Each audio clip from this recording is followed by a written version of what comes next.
विसर्ग संधि का आज हम एक और भेद जानेंगे जिसका नाम है सत्व संधि, जिसके अंतर्गत षत्व, सत्व और शत्व संधि कहते हैं।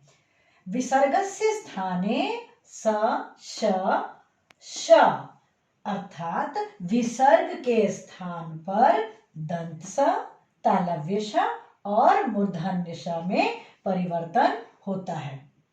यदि किसी विसर्ग के पश्चात च अथवा छ हो तो विसर्ग के स्थान पर तालव्य श, यदि त या थ हो तो वह विसर्ग दंत स में परिवर्तित होता है और ट या ठ हो तो विसर्ग मूर्धन्य श के स्थान पर हो जाता है, अर्थात वह विसर्ग जो है वह मूर्धन्य श में रूपांतरित हो जाता है। इसे हम कुछ उदाहरण देकर समझ सकते हैं। रामः जोड़ च, यहाँ विसर्ग के बाद च का आगम हुआ है, उत्तर पद में च है और नियम कहता है कि विसर्ग के बाद यदि च या छ हो तो वह विसर्ग जो है किस में बदल जाता है, तालव्य श में परिवर्तित हो जाता है।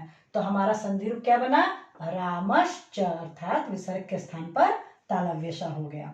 दूसरा उदाहरण, कृष्णः जोड़ तदा, विसर्ग होने पर उत्तर पद में यदि त या थ हो तो यह विसर्ग दंत स में परिवर्तित होकर क्या बना, कृष्णस्तदा, अर्थात विसर्गस्य स्थाने स।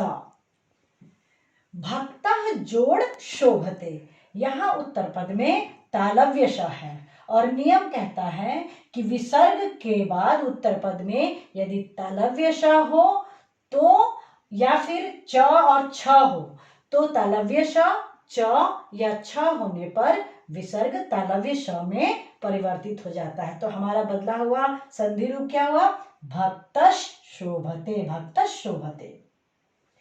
भक्तः जोड़ सेवते, यहाँ दंत स है और नियम के अनुसार विसर्ग जो है यदि उत्तर पद में दंत स हो या फिर हमारा त या थ हो, इन तीनों वर्णों में से दंत स हो या त हो, थ हो तो विसर्ग हमारा दंत स में ही परिवर्तित होगा। तो भक्तः जोड़ सेवते, भक्तः सेवते।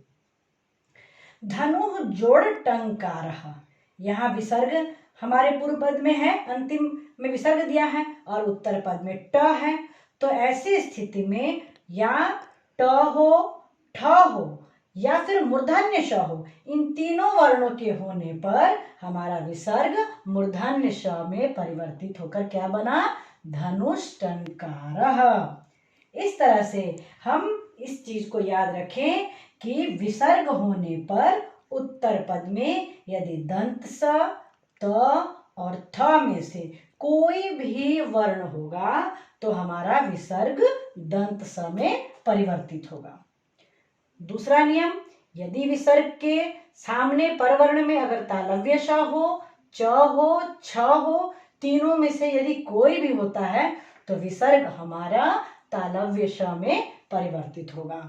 और तीसरा, मूर्धन्य श, ट या ठ, इन तीनों में से यदि कोई भी वर्ण हो तो विसर्ग बदलकर मूर्धन्य श में मिलकर संधि होगा।